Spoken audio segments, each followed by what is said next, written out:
Stampin' Buddies. It's Lori from Lori's Little Bit of Crafting, and I am an independent Stampin' Up! Demonstrator in the United States, coming to you bright and early Monday morning, April 14th. Got a little later. Late Night Lori is at almost, well, it's going on almost 2 a.m., which is not normally how late people stay up, but I was busy all day and I had a group over for a class. We did some cards. I had to clean up after that and just did some things around the house too. And now I'm finally getting to where I can do some projects. And I'm going to show you how to make this cute little bag. So it's not super big, but it would fit a couple of ink pads just to give you a point of reference. Okay. And I am using this paper, Thoughtful Designs. It's a specialty designer series paper, so it's got some shimmer to it. Hopefully you can see that. And it's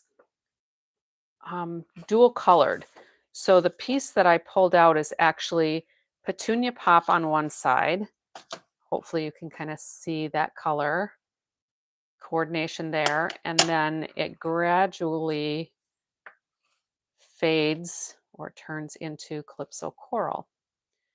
And one of the coordinating colors is Pretty Peacock. So that's what I did the sentiment on.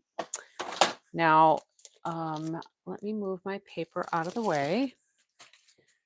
And let's start with the simple part, getting our sentiment done. So these dies are part of this Labeled with Love bundle, and these are currently on the last chance list. So there was also a punch that just had one label, so that's going to continue to be available. But the trio of dies are going to be gone once they're gone, and they are marked down quite a bit. So, like from $23, I think, to like $13 and some odd cents. So, that's a pretty good deal. That's like half price ish. So, let's quickly just do our sentiment.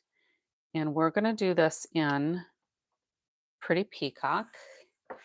And we're going to pull in my piercing mat.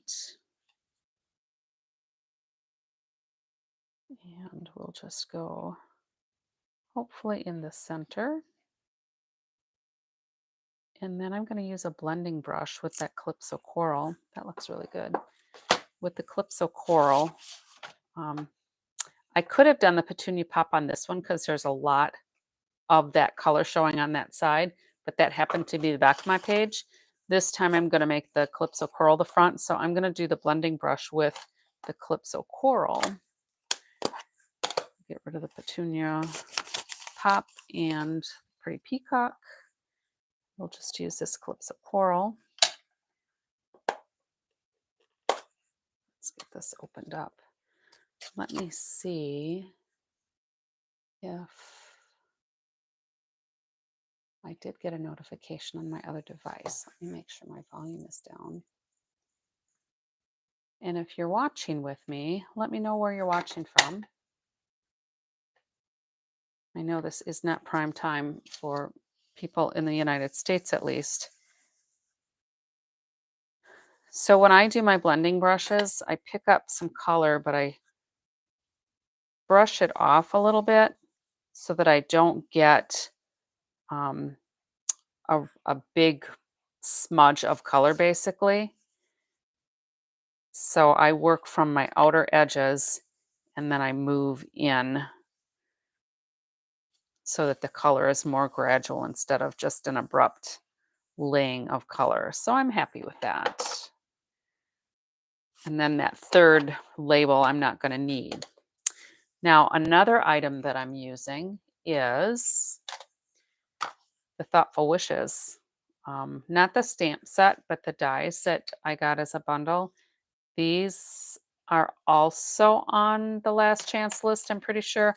I don't know if they're at a reduced price or not, but I'm going to use this die to make, and I already cut it out so we wouldn't have to waste time with that. And I'm just going to put it, like you can see here, just as a little accent under my label. But it's kind of big, so all I did was trim part of it off. And we'll just go like there. You could save that, I suppose, for something else if you had another project in mind, because there are some little flower pieces still left on it. So let's just put a little Stampin' Seal on here. And then maybe we'll pick it up on this side. Okay. And then we can set that aside. We can move this out of the way. Maybe. There we go. And I can move that out of the way. These can go out of the way. I'm just going to put that on my magnet so I don't lose it. So now let's work on making this box. All right. So the ribbon I'm going to use eventually is just this white ribbon. It's a 1/4 inch ribbon. This is still available because this is a newer product and it looks like it accidentally got in my pretty peacock. So hopefully we'll be able to hide that. All right.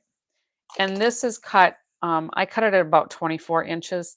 It'll be longer than what I need, but at least it makes it a little easier to do my bow. All right. So what I'm going to do here is, this is a piece that's 10.5 by 6 inches. Now, if you don't want your bag quite that tall, of course, you can make it a little shorter, but watch if you have any kind of directional design. All right. So your design should be upright as it's long, or sideways, horizontally, not a directional design going up and down. All right. So what we need to do is just do a bunch of score lines. The first one I'm going to do is along this long edge, and I'm just going to score that at 1 inch. All right. And you want to be careful when you're scoring your designer series paper. You don't want to push too hard because you can rip your paper. All right. And with this specialty paper, it is only printed on one side. Okay. And I guess maybe I could have gone a little bit harder, but I sure didn't want to rip it on a live video here. So again, if you're tuning in, let me know where you're tuning in from, and I will try to watch my comments. So we've got our 10.5 by 6 inches. So now what we want to do is score it at, excuse me, I think a 1/2 inch. Yep, a 1/2 inch. We're going to score. And again, not super hard, just hard enough. We're going to score it at 1 inch. And then we're going to score it at 1.5 inches.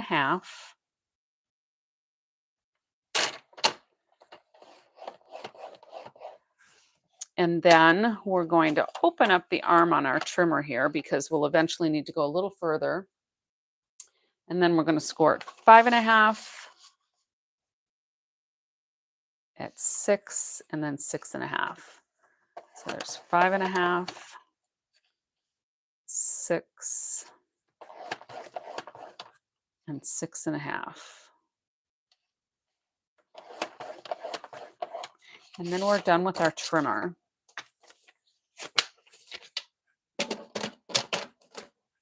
Get that out of the way.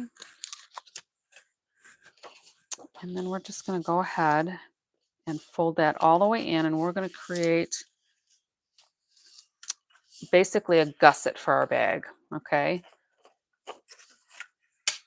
So depending on how you look at it, it's either going to be an M or a W. All right. And then this side is going to be the same. So we're going to just kind of fan fold it.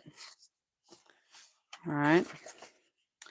And, oh, I forgot to cut off the 1.5 inches because this is still 12 inches. Wondered, why do I have so much here? So let's cut off 1.5 inches because it has to be 10.5 inches. So if it's a 12-inch piece, we need to take 1.5 inches off. Whew. That could have thrown me off.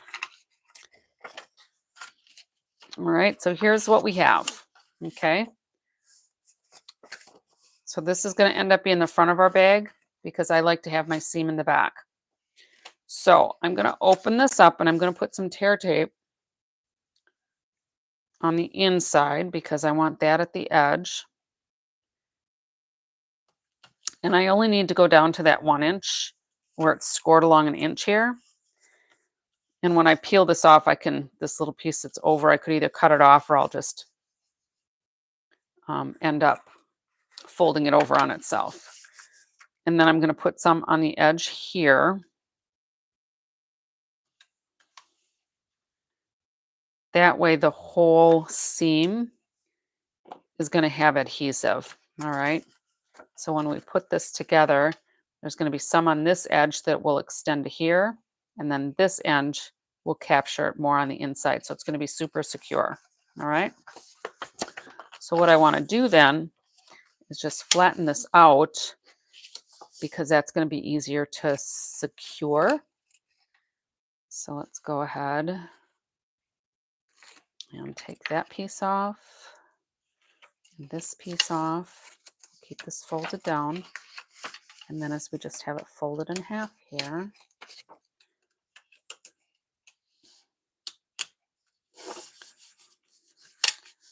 there's our box, okay, or our bag. Okay, so now we need to work on the bottom of our bag, and we're going to make some cuts here. And it looks like my folds are probably just a little bit off here, but that's okay. It's going to be a bag, so it's not going to be a big deal. So we're going to take from this edge, so our 1/2 inch in, and we're going to kind of diagonal up to that 1 inch score line. And we're going to do that on both sides. So again, we're going to go with that 1/2 inch where that comes in, and we're going to go up to that 1 inch score line. And then we're going to pay attention to where the back of the bag is going to be. And fold these in. So the back of the bag is here where the overlapping seam is. So that means I want this flap from the front to have the seam showing in the back. All right. So I'm going to put some tear and tape here. And I want to make sure that pretty much goes to my edge. So it's good and secure. And then again, I'm going to put it on this edge because when we fold this in, that's going to secure it on the inner edge here. And this one is going to secure it on the outer edge there. Okay. So let's go ahead and add some tear and tape here. Oops.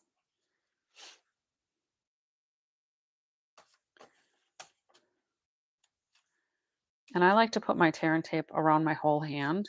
I'm left-handed, but this way I can kind of hold it and I can steer it and control how fast it comes off the roll.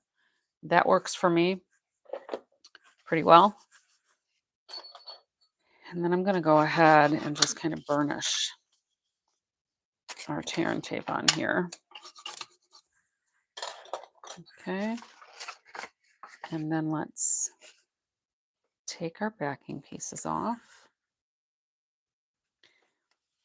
And if there's a challenging part of this bag, this will be the time because we want to try to make sure that it's pretty close to square. So we want to get those ready. And again, we want to pay attention to what's the front and what's the back. So this is the back, which means this one's going to go down. So I'm going to fold the back side in first. I'm going to flip over the ends. And then this piece is going to go here. And we're going to try to keep it square.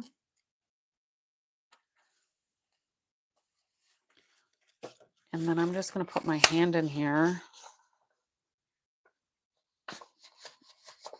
and make sure that that tear and tape is stuck on there pretty good. And then again, this is the back of my bag here because this is where my seam is. So I'm going to put a little piece of tear and tape here to hold my ribbon along the back. And I'm just going to go down a little bit, maybe about 1/4 inch. And it doesn't have to be across the whole back. And then I'm going to take my ribbon and just fold it in half-ish and put the center so it's kind of in the center.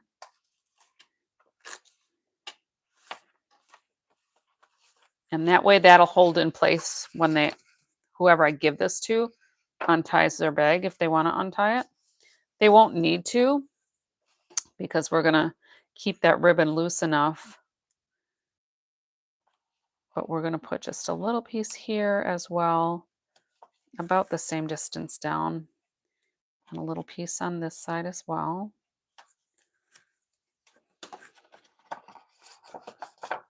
It's a little crooked, but see if I can straighten it out a little bit. There we go. It peeled up because it wasn't really burnished on there yet. So let's take those backing pieces off. And be careful when you're putting your ribbon on here now, because if you flatten your bag, it's going to be too tight. So I made sure that I opened up my bag and kind of walked my ribbon around. Okay, and then I'll do the same thing on this side. Just kind of walk it around. Okay. And here's that little spot where it dumped in my Pretty Peacock ink pad. So when I tie my bows, and I think it'll cover up good enough, I might put a glue dot on there just to hold one of the ears of my bow. But anyway, when I tie my bows, you can do your crisscross, and then if you kind of pull them at a 90-degree angle so they're pulling against each other, you have a square or knot. And I make a loop and a loop, cross them over, and then feed them through the hole away from me. So I'm kind of making my bow upside down. But then when I'm finished, it's right side up. All right. So this is a little loose. So I'm going to just try that one more time. And now I could actually push this down because my ribbon's already taken care of. But I'm going to make a loop. I'm going to make a loop. We used to call this bunny ears when I was teaching my kids how to tie their shoes. Just cross it over and then push that loop through the hole. And that should be pretty good. And we'll even be able to cover up that Pretty Peacock. So let me just get a glue dot just to make sure. I'm just going to roll it up on here. And we'll put it right on top of that little smudge. And then we can put our bow up there. Okay. And I'm going to wait to trim the edge of that ribbon just until we get our tag on there.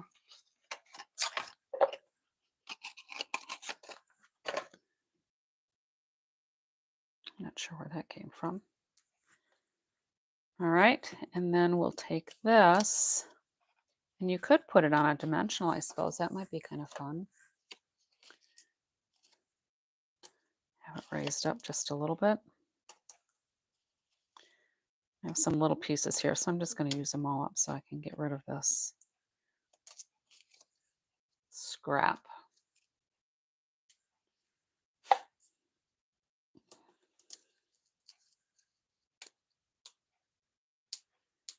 Maybe I can peel this off of here. These might have been older dimensionals. They seem a little flatter. Or they might have been in a kit or something. I don't know. A lot of times I'll use my take your pick tool to get those backings off, because they seem a little more coordinated that way. Still need to get that one off. There we go. So that should be good. We're just going to tuck this up under here.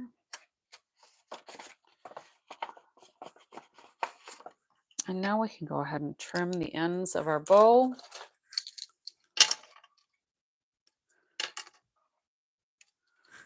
And there you go. Cute little bag that, like I said, will fit a couple of ink pads, just to kind of give you a reference as to how much can fit in a bag.